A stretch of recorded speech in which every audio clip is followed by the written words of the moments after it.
tidak mendirikan sholat ada dua. Yang pertama, kagak ngerjain sama sekali. Yang kedua, ngerjain tapi tidak sesuai aturan.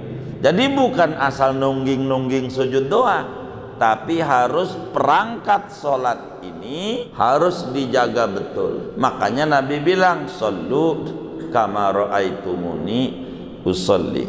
Kalau orang ngeremehin sholat, dalam satu hadis yang lain Rasulullah SAW bersabda, "Aqabahullah, Allah hukum dia 15 macam hukuman. 6 di dunia, 3 menjelang mati, 3 di alam kubur, 3 di akhirat." Ya Rabbi,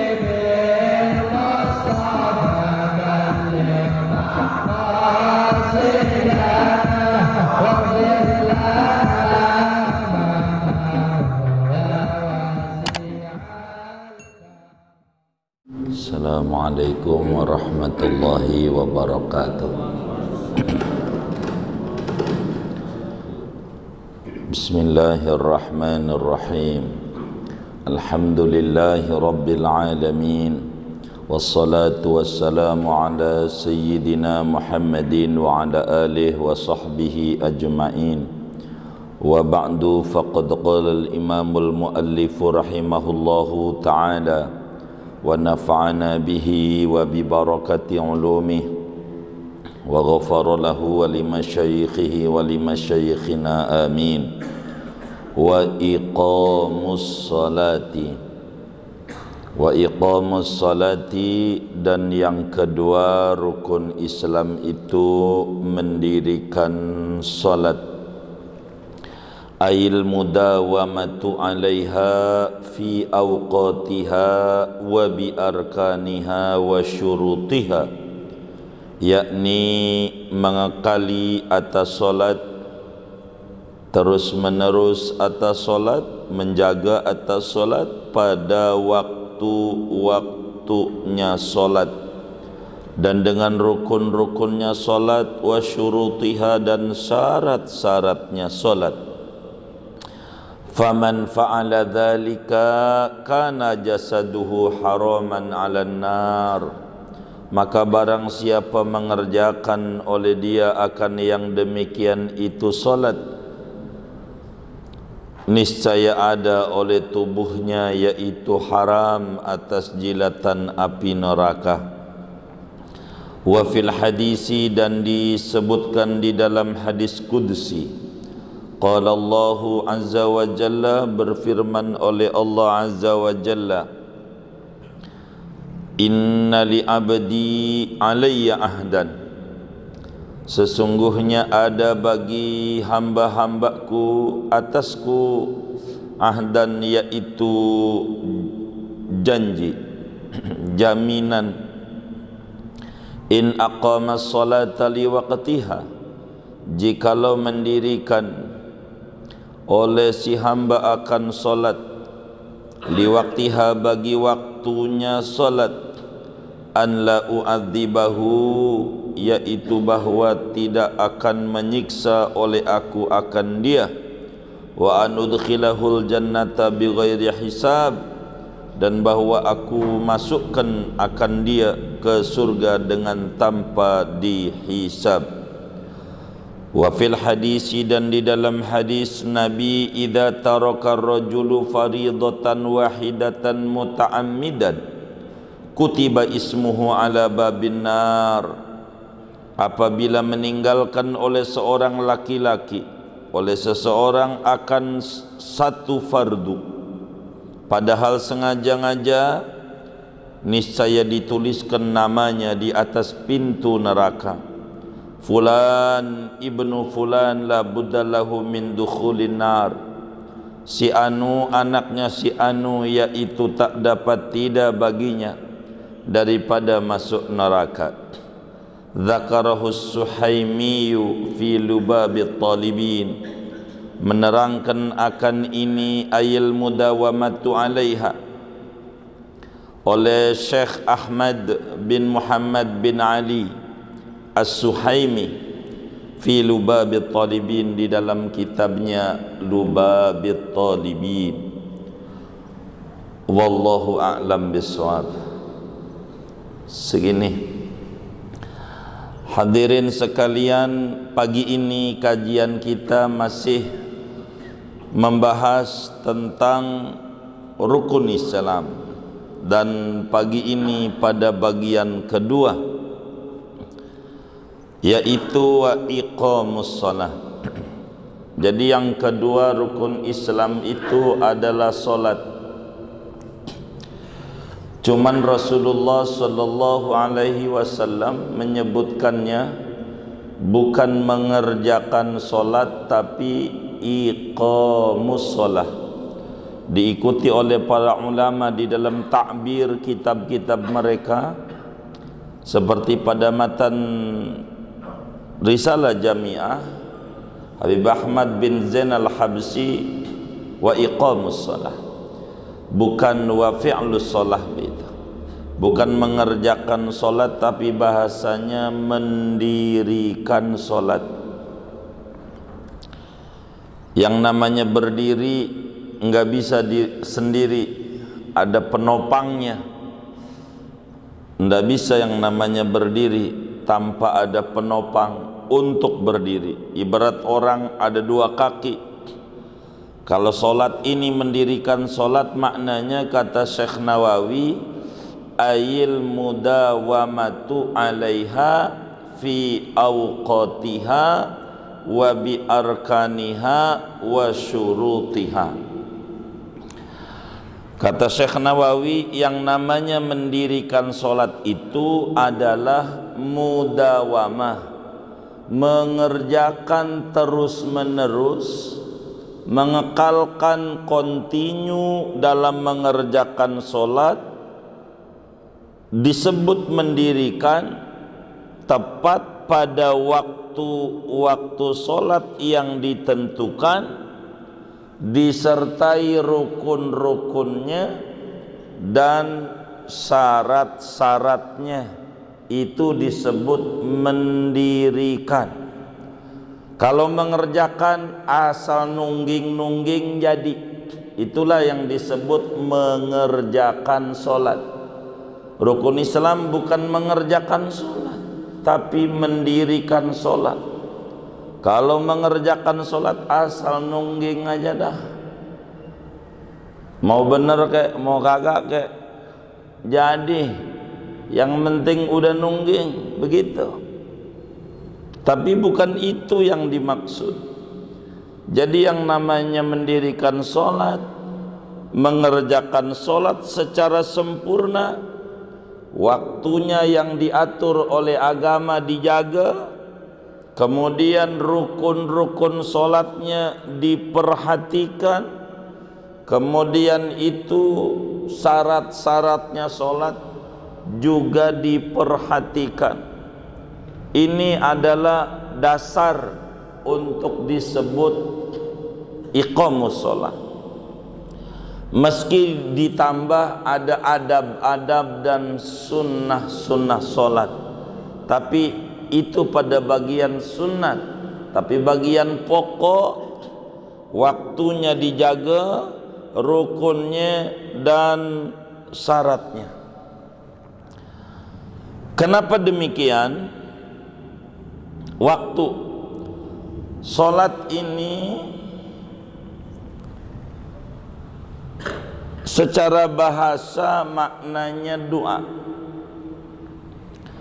sebagaimana di dalam Al-Quran pada surat Taubah, khudh min amwalihim shadaqatan tutahhiruhum wa tuzakkihim biha wa sholli alaihim. Sholli alaihim ay ud'u lahum, doain. Salat itu secara bahasa maknanya doa, namun secara terminologi agama adalah aqwalun ghaliban wa af'alun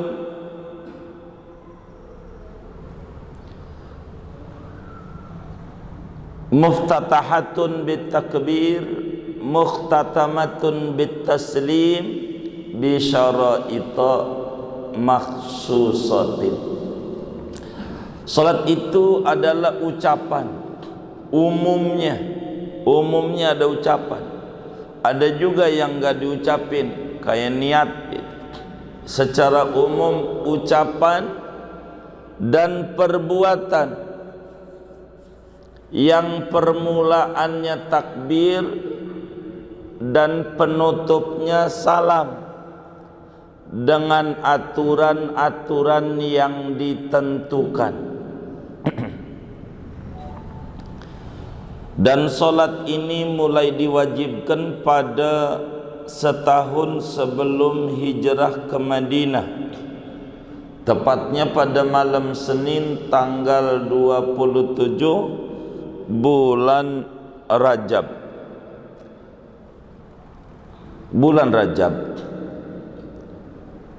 Itu tepatnya waktu Isra Mi'rajnya Rasulullah sallallahu alaihi wasallam.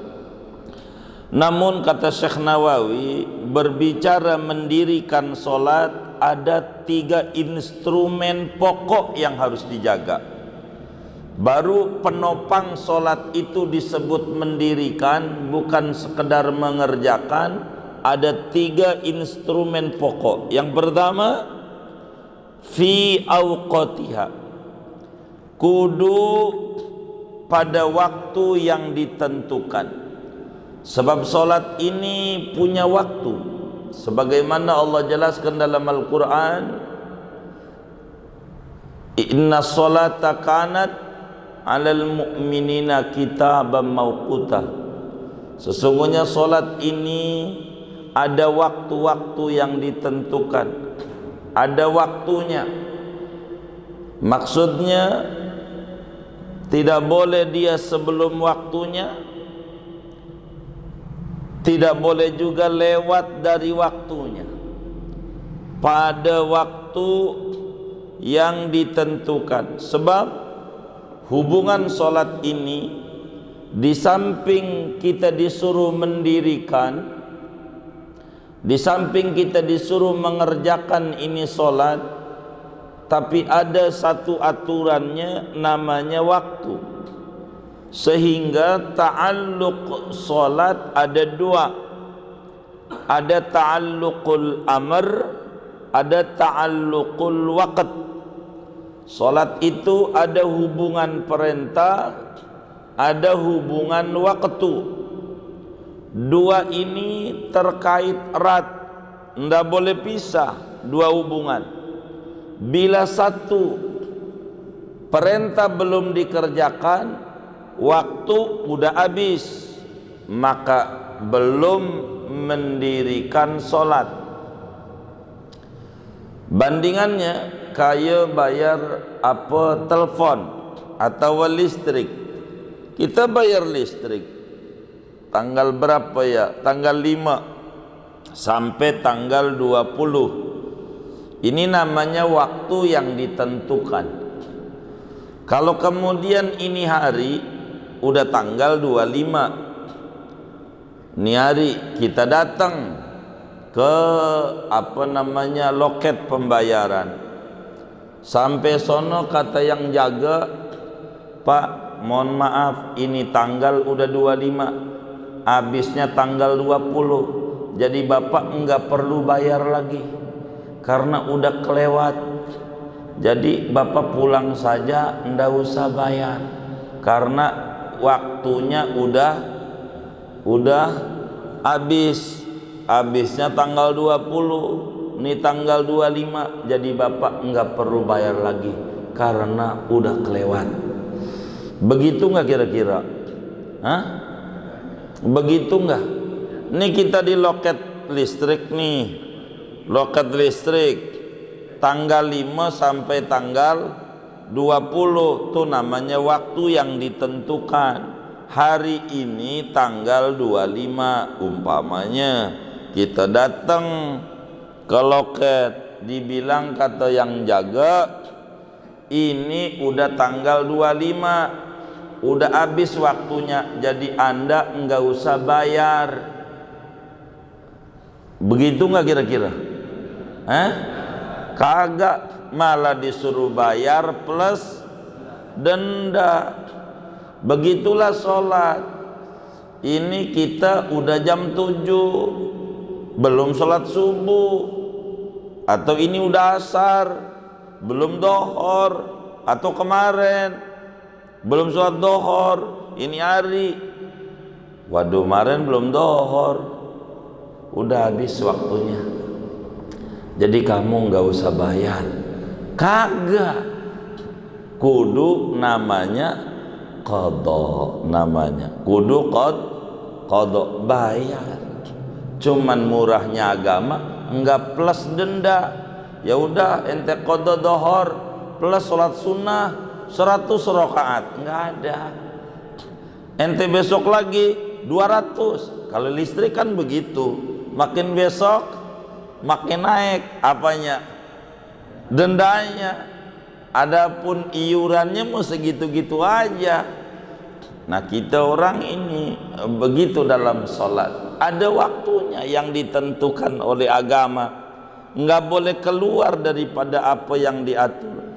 Karena itu mengeluarkan sholat dari waktunya tanpa ada uzur yang dibenarkan oleh agama seperti jamak takhir, itu namanya uzur yang dibenarkan, maka termasuk daripada dosa besar.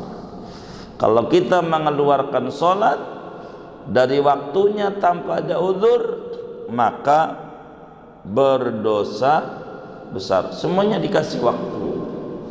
Ada waktunya dohor kapan, asar kapan, maghrib kapan, sampai kapan, isya dari kapan sampai kapan, subuh dari kapan sampai kapan.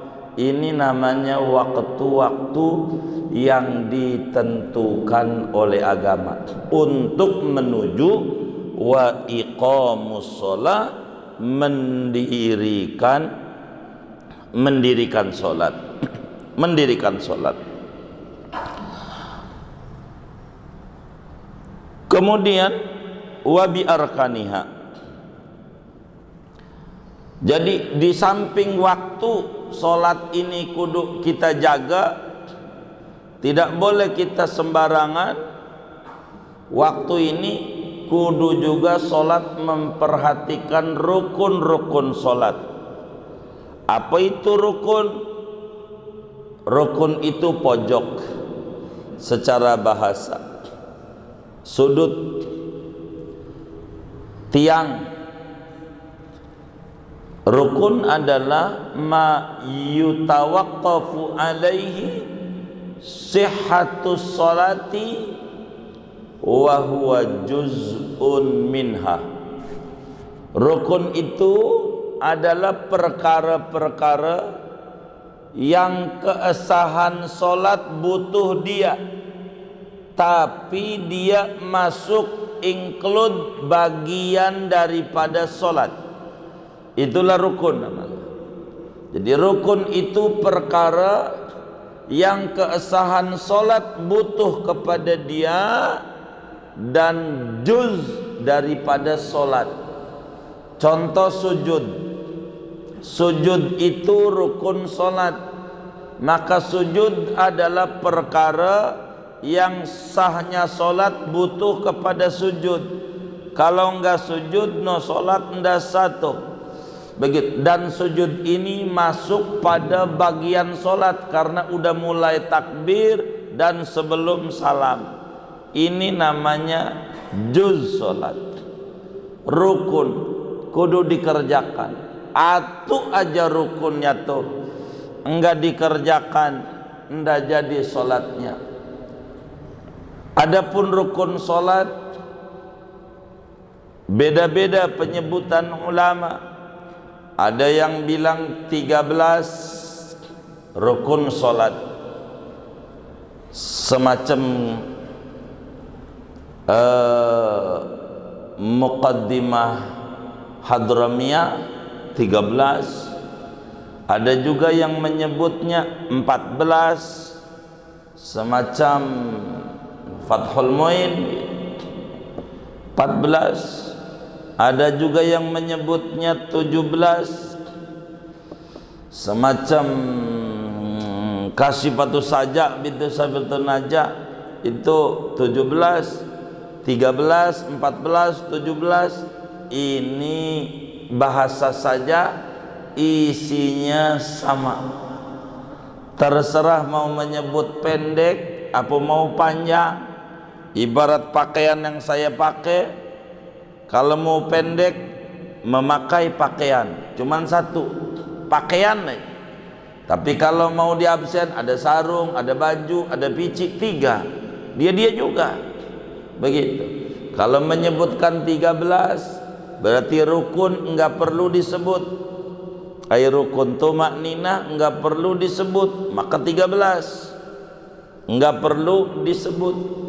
Ruku, cara ngitungnya begitu. Ruku di dalamnya ada tumakninah, tangannya begini-begini aja. Ruku di dalamnya tumakninah. Kalau jadi 17, ruku berikutnya tumakninah, itu bakal jadi 17. Karena 13 tambah 4 17. Ada juga yang menyebut 14, udah tumakninah sebut sekali aja. Begitu, sekali tumakninah, tapi adanya di 4 nih, begitu. Ini bahasa aja. Ala kulli hal, orang sholat rukunnya kudu diperhatikan. Kalau nggak diperhatikan nggak sah sholatnya, begitu. Bagaimana itu baca Fatihah, syarat-syaratnya dari rukun ini, bagaimana syarat-syaratnya daripada ruku sebagai rukun sholat, bagaimana aturannya daripada sujud sebagai rukun sholat. Ini rukun ini kudu dijaga betul, begitu, supaya sholat kita menjadi disebut iqamus sholat, mendirikan sholat. Kudu rukunnya. Kalau sholat rukunnya nggak dikerjakan, dilihat. Kalau dia sengaja-ngaja udah nggak sah. Kalau dia rukunnya kalau ditinggalkan, dilihat. Kalau ditinggalkan, kalau belum kepada rukun matruk yang sama, wajib balik lagi. Udah sujud, kayaknya saya belum ruku, diri lagi. Udah diri ruku, terusin dah. Karena ini sholat nggak bisa kalau nggak tertib. Kerjain.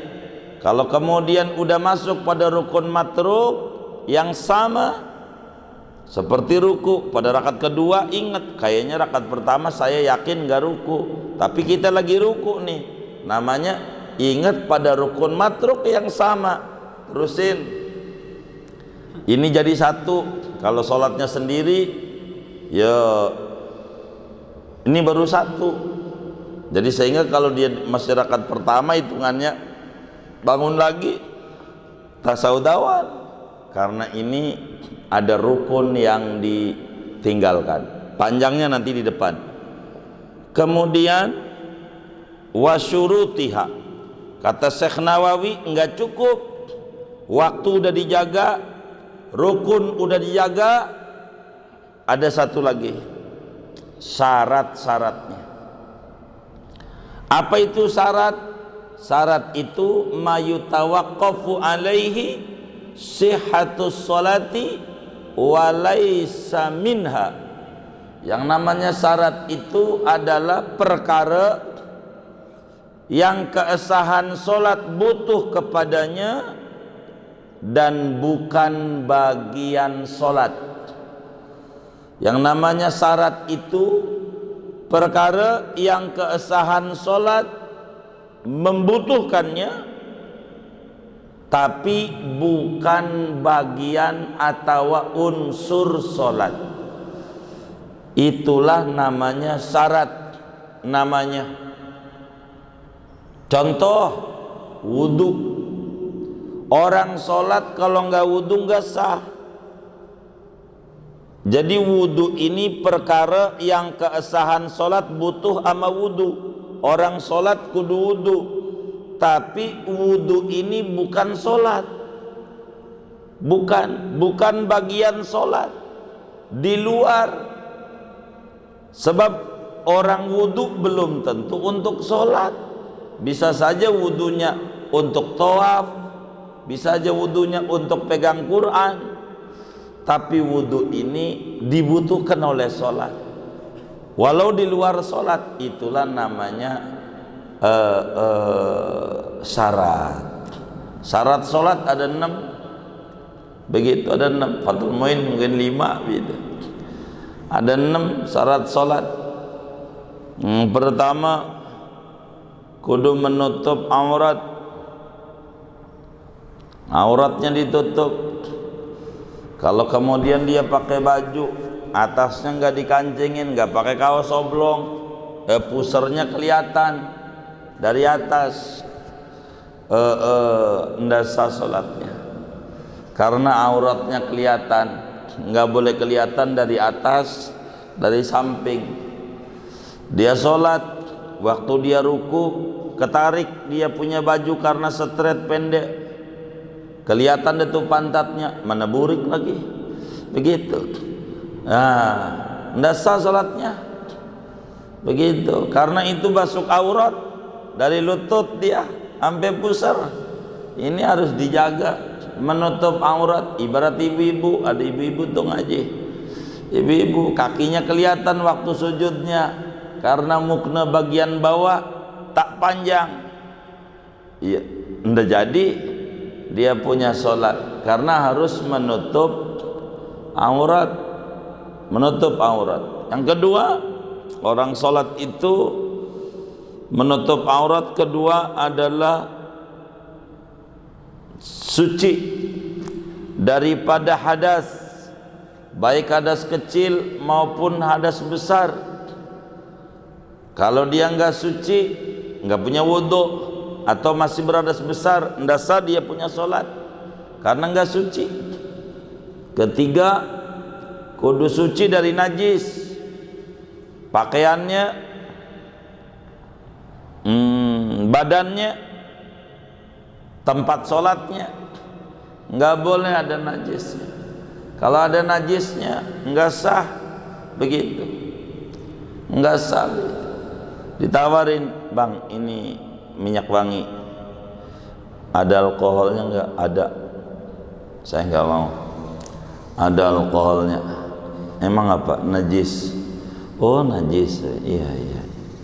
Jadi enggak, saya enggak mau. Kata dia begitu.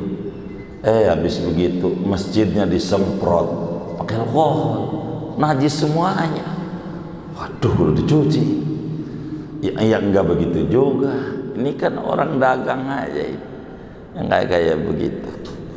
Jadi kudu suci dari najis. Apanya?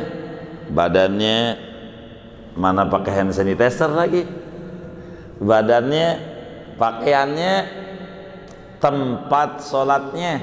Ini syarat. Sebelum takbir dia, jangan takbir dulu, rapihin perangkatnya.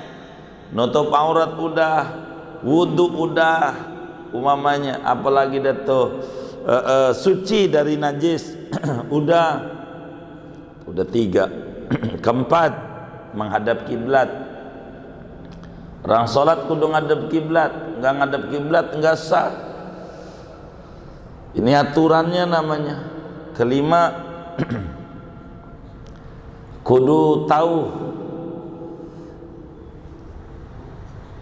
tata cara sholat, kudu tahu mana rukunnya, mana sunnahnya, kudu tahu. Jangan sampai yang rukun, yang wajib dikata sunnah. Apa hukumnya bang? Ini ruku sunat, ini nggak sah sholatnya. Namanya nggak tahu kaifiyatus sholat. Ini nggak bisa. Jadi tamyizul faraid anis sunan. Kudu bisa tahu mana wajib, mana sunnah. Tapi kalau yang sunnah dikata wajib masih sah. Ini doa iftitah hukumnya apa bang? Doa iftitah udah wajib, udah sah dah, walaupun salah. Sebab yang sunat dikata wajib itu udah bagus, udah. Tapi kalau yang wajib dikata sunnah, hancur dah, hancur, nggak bisa. Kudu kita. Terakhir ma'rifatu dukhulil waktu, itu begitu. Kudu mengetahui masuk waktu. Enggak boleh kalau dia kagak tahu masuk waktu. Kudu tahu waktunya kapan. Kapan sholat isyraq, kudu tahu. Kapan sholat dohor, kudu tahu. Kalau main sholat aja, udah dohor kayaknya. Kata dia, Allahu Akbar aja, baru jam 11. Nggak bisa. Kudu tahu. Ini namanya ayil mudawamatu alaiha fi awqatiha wa bi arkaniha wa syurutiha. Kata Syekh, faman fa'ala dzalika kana jasaduhu haraman 'alan nar. Siapa orang yang mengerjakan sholat kayak begitu tuh, memperhatikan waktu, menjaga betul rukunnya dan syaratnya, lebih-lebih biar dia sempurna sunnah-sunnahnya, adab-adab sholat. Yang sunnah sholat ada 1500 sunnah, terdiri dari 3 bagian: sunnah sebelum sholat, sunnah ketika sholat, dan sunnah sesudah sholat. Banyak ulama tulis dalam kitab Bidayatul Minnah, isinya tebel, sunnah-sunnah sholatmu dari awal sampai akhir. Saking rajinnya ulama, Masya Allah aja, luar biasa. Ini sunnah-sunnah sholat tulis atu-atu. Siapa orang mengerjakan sholat kayak begitu tuh, kata Syekh Nawawi, iya waktunya benar, enggak keluar dari waktunya, rukun-rukunnya benar, syarat-syaratnya dijaga benar, maka orang itu pastikan badannya haram dijilat api neraka. Enggak neraka. Kalau sholat ini enggak asal-asalan. Karena yang namanya orang tidak mendirikan sholat ada 2. Kan rukun Islamnya mendirikan sholat, lawanan mendirikan tidak mendirikan sholat. Tidak mendirikan sholat ada 2. Yang pertama, kagak ngerjain sama sekali. Yang kedua, ngerjain tapi tidak sesuai aturan. Itu juga sama tidak mendirikan. Bandingannya supaya lebih mudah sama kita, sayur asem. Ada seorang pembantu disuruh oleh majikannya bikin sayur asem. Berarti lawanannya tidak bikin sayur asem. Tidak bikin sayur asem ada 2. Ada 2. Pertama, enggak bikin sama sekali, malah bikinnya sop. Begitu. Ini namanya enggak bikin. Yang kedua, bikin sayur asem campur mengkudu. Enak nggak kira-kira? Ya kagak bener ini. Kagak bener. Itu namanya tidak bikin juga. Namanya tidak bikin juga. Jadi bukan asal nungging-nungging sujud doa, tapi harus perangkat sholat ini harus dijaga betul. Makanya Nabi bilang, "Shollu kama ra'aitumuni usolli." Ini saking pentingnya mendirikan sholat. Namun kalau kita benar-benar mendirikan sholat, satu keuntungannya, kana jasaduhu haraman 'alan nar. Dia punya diri haram masuk neraka, haram masuk neraka. kalau kita mengerjakan solat mengikuti aturan-aturan yang ada. Bahkan dalam hadis yang lain Rasulullah sallallahu alaihi wasallam bersabda, kata Nabi, man hafadha ala sholawat ala sholati akramahullahu ta'ala bi khamsi khisalin. Kata Nabi, siapa orang yang menjaga betul tuh mengerjakan solat syaratnya pas, rukunnya pas, pada waktu yang tepat, maka keuntungannya Allah muliakan dia dengan 5 perkara. Ada 5 keuntungan bagi orang yang mudawamah muhafadzah ala salat. Ada 5 kata Nabi. Pertama, yarfa'ullahu anhu dhiqal 'aishi. Kata Nabi, keuntungan orang yang menjaga betul salat, yang pertama, Allah hilangkan kesempitan hidup. Enggak bakal mumet-mumet amat orang yang menjaga betul sholat. Enggak, rezekinya Allah kasih cukup, walaupun lagi zaman susah kayak begini, yang orang banyak mengeluh, dia tak ada muncul dalam dirinya, ini corona sialan dangkalan. Apa ya sialan dangkalan tuh? Udah parah itu. Ini enggak begitu-begitu. Itu kalau dia sampai dia stres, ini ada bisa jadi tidak muhafadzah ala salat, tidak menjaga betul atas salat. Sebab janjinya kata Nabi, yarfa'ullahu anhu dhiqal 'aish. Allah angkat dari dia kesempitan hidup, luas rezekinya, ma'isyahnya ada, dia enggak pusing, ada, dikasih ketenangan dalam hatinya terkait rizqun minallah, ada ketenangan dalam hatinya. Itu orang yang muhafadzah ala salat. Kedua, yarfa'ullahu ta'ala anhu adzabal qabr. Allah angkat dari dia adab kubur. Di kuburnya kagak disiksa orang yang menjaga salat. Enggak. Kuburannya menjadi raudhah min riyadil jannah, tidak hufrah min khufarinnar. Ketiga,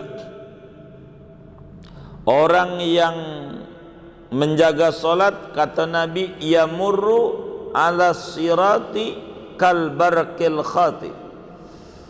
Jadi orang yang menjaga betul amal solat itu nanti melewati jembatan di akhirat kayak kilat yang menyambar. Jembatan di akhirat itu enggak lurus. Orang kita sebut sirotol mustaqim, jembatan sirotol mustaqim. Ya sirat-sirat itu jembatan, ya enggak apa-apa udah bahasanya. Malam Lailatul Qadar, ya Lailatul itu malam, tapi kalau salah rame-rame enggak diomelin dah. Begitu. Malam Lailatul Qadar, ya enggak apa-apa. Jadi jembatan dikata siratal mustaqim, jembatan lurus, kagak. Kalau di akhirat bukan siratal mustaqim, percis kayak JPO, jembatan penyeberangan orang, naik lurus turun. Begitu yang dijelaskan oleh Sayyiduna Muhammad sallallahu alaihi wasallam dan dituliskan oleh para ulama di dalam kitab-kitab mereka. Naik, lurus, turun. Naiknya ini ukuran waktu 1000 tahun baru selesai. Lurusnya 1000 tahun, turun 1000 tahun. jadi 3000 tahun yang bawahnya neraka. Kepleset dikit nyemplung 3000 tahun. Kalau jembatan bambu yang dikali itu mah enggak 3000 tahun, bentar doang. Itu kepleset basah. Ini api. Ini nih kalau kita jaga, kita punya sholat ini, maka Allah kasih kemuliaan, kita bisa lewat di jembatan itu kayak kilat. Artinya kecepatannya bukan kecepatan angin, tapi kecepatan cahaya. Itu maknanya sebentar saja kita bisa begitu. Keempat, kalau dia menjaga betul sholat, wa yu'tihi kitabahu biyaminih, dia bakal diberikan oleh Allah buku catatan amalnya pakai tangan kanan. Itu keuntungan orang yang menjaga betul salat. Jadi di akhirat itu sesudah kita didirikan oleh Allah di alam mauqif, dicuekin, lalu nanti ada syafaatul uzma, baru kemudian buku betebangan amal-amal, catatan amal kita di dunia. Ada 3 golongan, ada yang tangan kanan, ada yang tangan kiri, ada yang tangannya di belakang.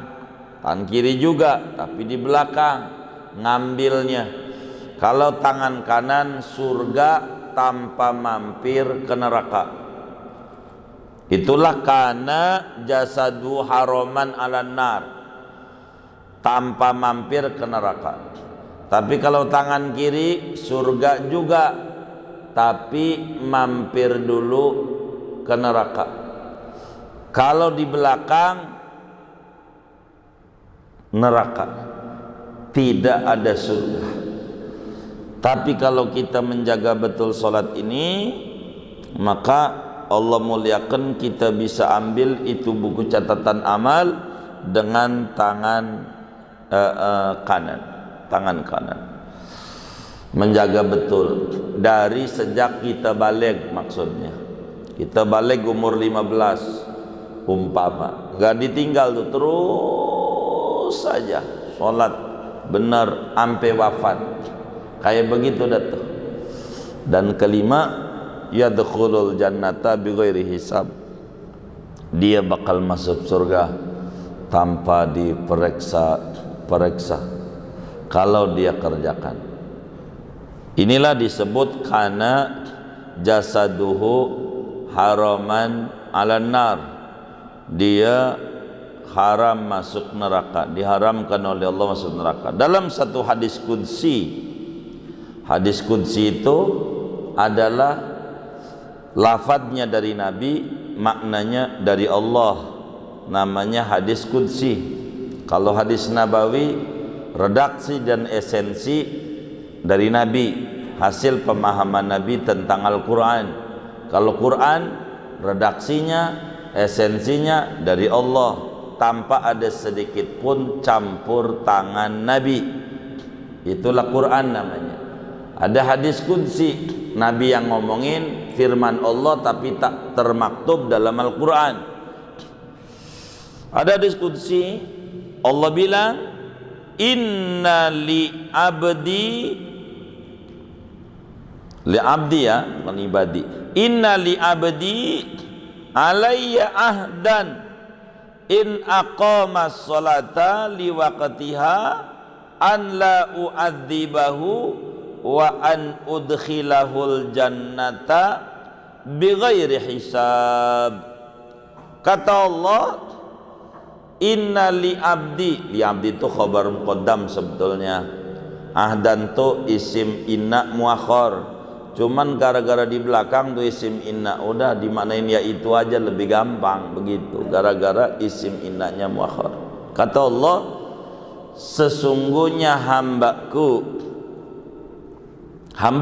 di mataku, kata Allah, ada jaminan. Ahdan tuh jaminan, ada dhaman dari Allah. Apa jaminannya? Nih perjanjian kuat seorang hamba dengan Allah nih. Ini yang harus diingat-ingat sama kita. Si hamba punya perjanjian dengan Allah. Jadi sehingga ada garansi, ada jaminan dari Allah. Apa perjanjiannya? Asal si hamba mendirikan solat. Tuh, mendirikan bahasanya, bukan mengerjakan. Asal hamba mengerjakan solat sempurna rukun dan syaratnya, Allah janji an la u'adzibahu, kagak bakalan nyiksa dia. Maknanya kagak bakalan dimasukkan ke neraka. Wa an udkhilahul jannah bighairi hisab, dan masuk surga enggak pakai diperiksa lagi, langsung masuk aja. Begitu, langsung masuk aja. Itu begitu. Diperiksa tuh ribet periksa. Boro di akhirat, di dunia kita mau belanja duit kita, segala kita, timbang kartu vaksin kagak boleh masuk. Tuh di dunia kartu doang. Dipikir kalau pakai kartu gratis, kagak juga. Begitu. Udah divaksin, anak-anak kita sekolah, ini vaksin udah, jaga jarak udah, pengurangan masuknya udah. Sekolahnya seminggu sekali. Mau ngapain? Vaksin sudah, ini sudah, kan semuanya sudah, udah masuk aja. Enggak, seminggu sekali aja. Dan 25% begitu. Tapi ya namanya kita rakyat ya, ngikut aja dah. Kalau ini dikata ngelawan nanti ya kan, ya gitu, udah repot. Sian anak-anak sekolah itu, kayak begitu dah. Kedua, bahaya kalau sampai kita meninggalkan sholat. Ada hadis riwayat Imam Abu Nuaim di dalam kitab Hilyatul Aulia. Rasulullah sallallahu alaihi wasallam bersabda, "Idza taraka ar-rajulu faridatan wahidatan muta'ammidan kutiba ismu ala babin nar." Jadi kata Nabi, bila orang ninggalin sholat sengaja-ngaja, ada sholat ditinggalkan, enggak diqadha, mati, nanti di akhirat ada namanya di pintu neraka, kutiba ismu ala babin nar, namanya ditulis di neraka. Apa tulisannya? Fulan bin fulan la buddalahu min dukhulin nar. Si ini ahli neraka. Jadi di neraka itu, saudara, ada penjara. Ada penjara zuhur, ada penjara asar, ada penjara maghrib, ada penjara isya, ada penjara subuh. Ini ada penjaranya. Kalau dia selama hidupnya dari umur 15 tahun sampai mati, dia ninggalin sholat maghrib, ya dari maghrib sampai isya dia di neraka. Segitu. Pokoknya ada penjara. Sebanyak dia punya sholat yang ditinggalkan, sebanyak itu dia harus menempat di neraka, karena kena pasal berlapis kalau banyak. Itu begitu. Ini daripada urusan sholat. Makanya sering kita dengar awwalu ma yuhasabu bihil abdu yaumal qiyamah ya sholat. Kata Nabi, mula-mula yang diperiksa pertama kali oleh Allah di akhirat sholatnya dulu. Bagaimana ini dari umur baligh 15 tahun sampai mati ini, dicek sama Allah. Ada satu yang ditinggalkan maghrib. Oh, satu. Dicek lagi sholat sunatnya. Ada enggak sholat sunatnya? Ada.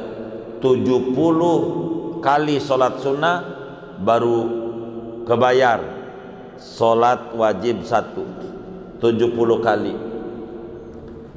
baru satu, karena wajib dan sunat di akhirat berbanding 1/70. Satu sholat wajib, 70 sholat sunnah, baru lunas. Itu juga sholat sunnah yang benar-benar tuh, begitu. Itu kayak begitu, dicek nanti berapa lagi, itu kayak begitu. Kalau ada, kalau nggak ada ya kita harus nempat. Fulan bin fulan la buddalau min dukhulin nar.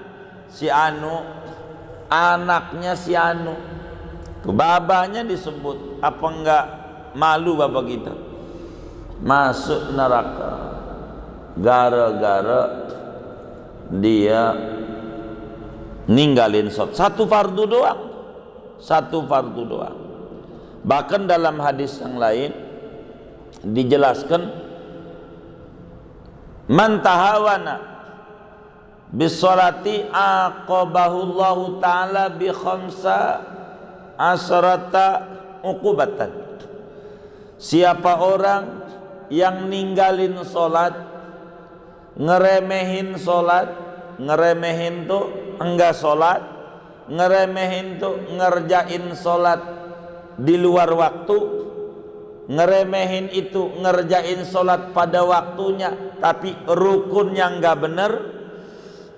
Yang namanya ngeremehin itu ngerjain sholat pada waktunya, rukunnya bener tapi enggak ada syaratnya, enggak pakai wudhu atau enggak nutup aurat. Siapa orang ngeremehin sholat, Allah hukum dia, dampak negatifnya ada 15. Kalau orang ngeremehin sholat, dalam satu hadis yang lain Rasulullah SAW bersabda, aqabahullah, Allah hukum dia 15 macam hukuman. 6 di dunia, 3 menjelang mati, lagi nazak sekarat, 3 di alam kubur, 3 di akhirat. 15. 15. Kalaulah kita orang ngeremehin sholat, ngeremehin tuh enggak ngerjain, 2 ngerjain di luar waktu tanpa udur, ngeremehin tuh ngerjain pada waktu rukun yang enggak bener, enggak ngaji rukun, atau rukun bener syaratnya enggak bener, itu namanya disebut meremehkan. Apa tuh 6 siksaan di dunia bagi orang yang meremehkan? Pertama, yudayyiqullahu alaihi rizqahu. Yang pertama, Allah sempitkan jalan rezekinya. Sempitkan rezeki itu bisa aja dagang mau dagang dari dulu, tapi nggak kelihatan untungnya, susah mulu. Pokoknya kayaknya dagang udah hobi banget, tapi untung kagak lihat-lihat. Dari udah dagang doang bisanya, tapi untung kagak ada, susah mulu. Jangan-jangan sholatnya ada yang masuk dalam kategori tahawun, diremehin sama dia, diremehin. Bisa aja begitu.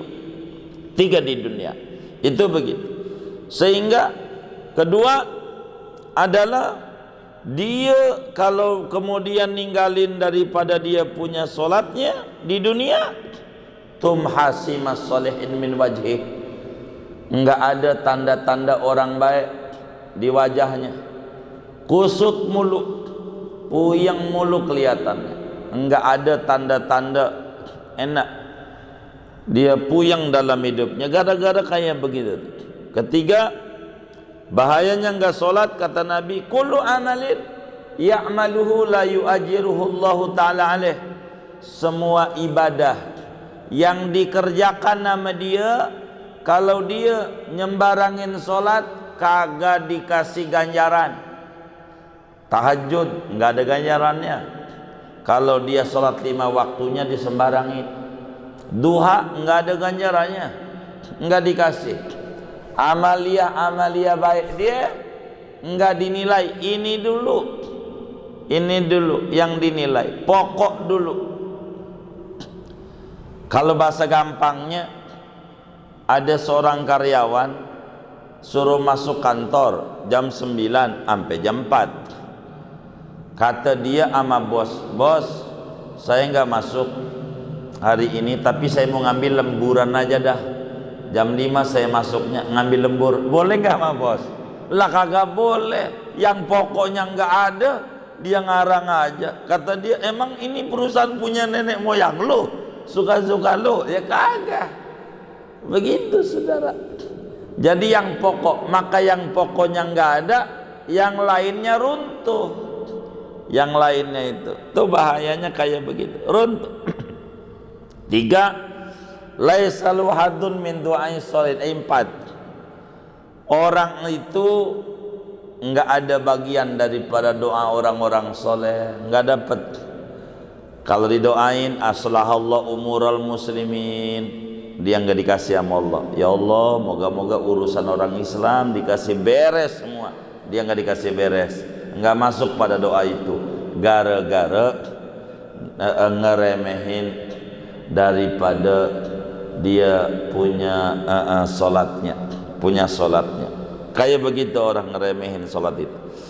5, la yurfa'u ila samai du'a'u, doanya enggak naik ke langit.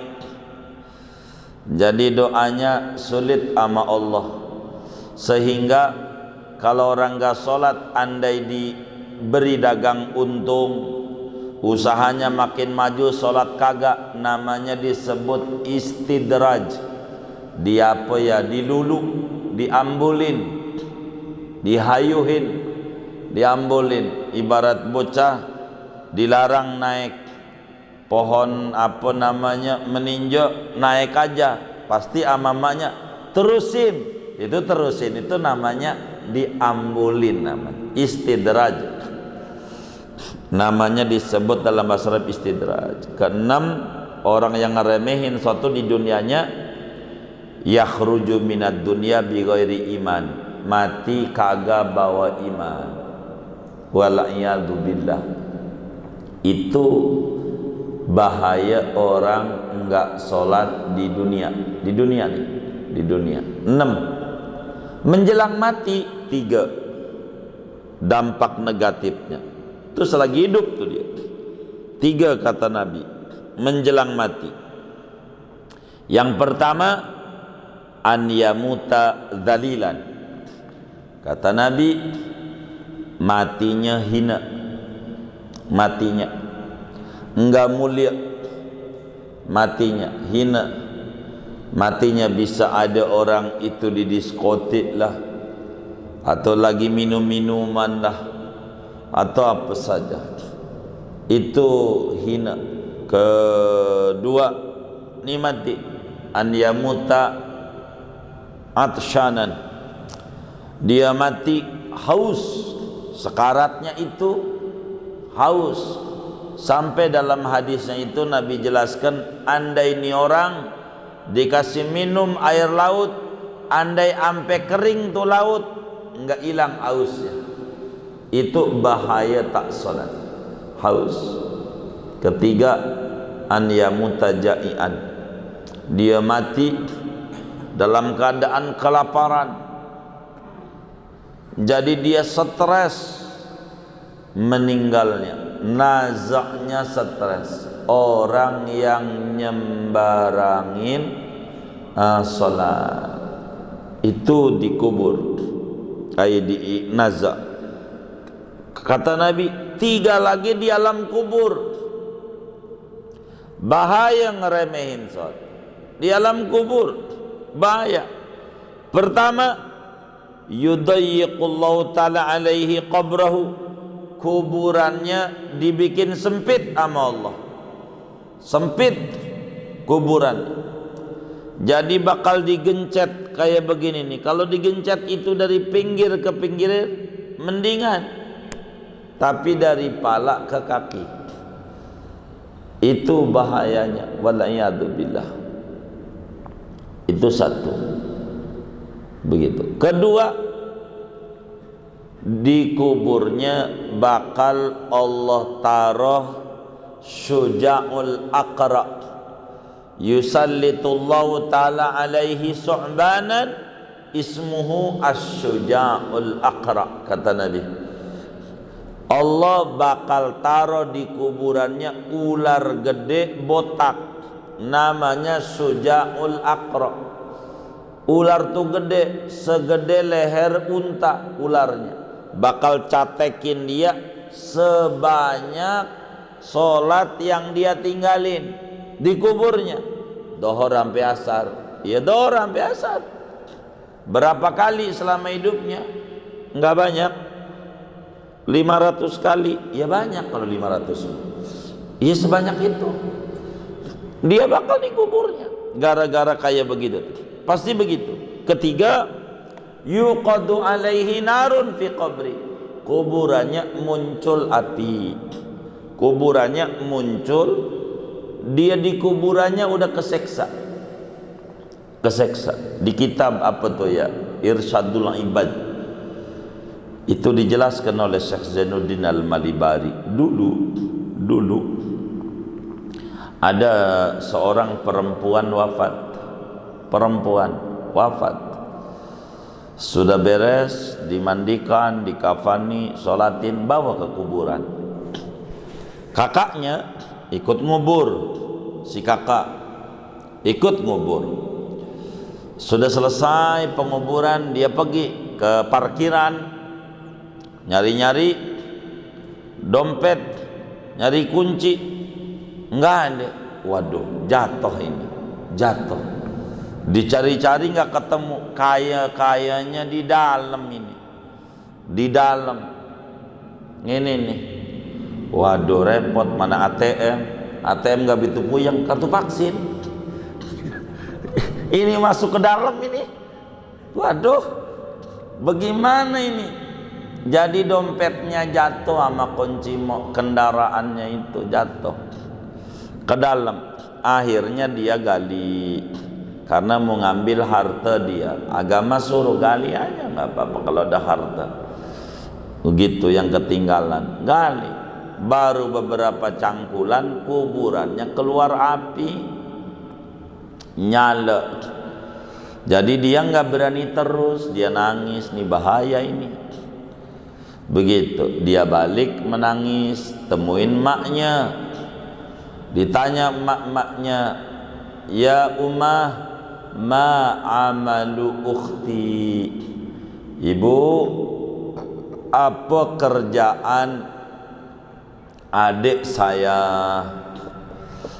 Kerjaannya apa nih bu dulunya? Kata ibunya, emang apa, kan saya udah keluar rumah, udah berumah tangga. Ibu kan bareng sama adik saya. Kerjaannya apa? Jadi kan saya nggak tahu. Ya sebagaimana yang kau tahu, dia hadir ke majelis, hari anu madisnya lain, seragamnya lain. Ya biasa ibu, emang begitu, gitu. Ada 30 majelis ya 30 seragam gitu. Nah itu begitu. Makanya kalau usul lagi bang, alhamdulillah ada majlis baru, lakinya tepok jidat, innalillahi, bukan alhamdulillah, seragam lagi, yang kemarin aja belum lunas, ini nambah lagi nih, begitu.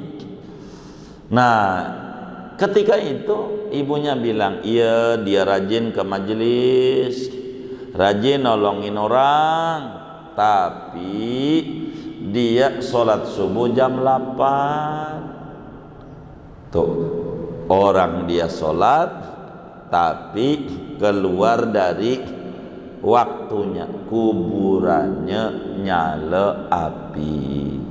Tuh kuburannya sempit, kubur nyala api, ada ular catekin, itu ngeremehin sholat. Itu 3 tuh di kubur, 3 di akhirat, di yaumul mahsyar. Pertama, nanti di neraka Allah datangkan malaikat yang bawa rantai dari api, ya'tihi malakun alaihi silsilatun minar, kata Nabi. Malaikat datang bawa rantai api yang dimasukin dari mulut keluar dari dubur gara-gara enggak sholat. Maka malaikat bilang, hadza jaza'u man yudayyi'u faraidallah. Ini balasan orang yang nyia-nyiakin sholat yang diwajibkan oleh Allah.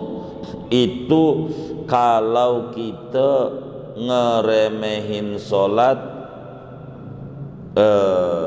balasan di akhiratnya kayak begitu tuh. Kedua, la yandurullahu ilaih, Allah tak pandang cinta sama dia, pandangannya benci Allah sama dia. Ketiga, wala yuzakihim walahum adzabun alim, Allah kagak suciin dia disiksa dengan siksaan yang pedih kalau orang itu tidak iqamus shalah. Singkatnya, rukun salat rukun Islam yang kedua adalah iqamus shalah, mendirikan salat. Jangan keluar dari waktu tanpa uzur. Kedua, iqamus shalah ini, salat ini kudu dikerjakan, jangan ampe disia-siakan. Dzakarahu Suhaimiyu fi Lubabi Talibin, kata Syekh Nawawi. Paparan ini kami kutip daripada kitab Lubabut Talibin. Lubabut Talibin itu syarah Al-Arba'in Nawawi, karya gurunya Syekh Nawawi, namanya Syekh Ahmad bin Muhammad bin Ali Al-Hasani As-Suhaimi Al-Misri, ulama Mesir. Begitu namanya kitabnya, Lubabut Talibin, syarah Al-Arba'in Nawawi. Syarah Al-Arba'in Nawawi itu ada 700 syarah daripada ulama-ulama Islam yang mensyarahi, berbeda-beda, ada macam-macam, 700 lebih ulama yang mensyarahi. Salah satunya Syekh Suhaimi, Ahmad As-Suhaimi, nama kitabnya Lubabut Talibin. Ini kutipan daripada Syekh Nawawi dalam mensyarahi matan Risalah Jamiah dengan kalimat wa iqamus shalah. Wallahu a'lam bishawab. Bacaan kita sampai situ. Ada yang ditanya mungkin dari materi ini atau di luarnya? Sebelum doa silahkan. Wallahu a'lam.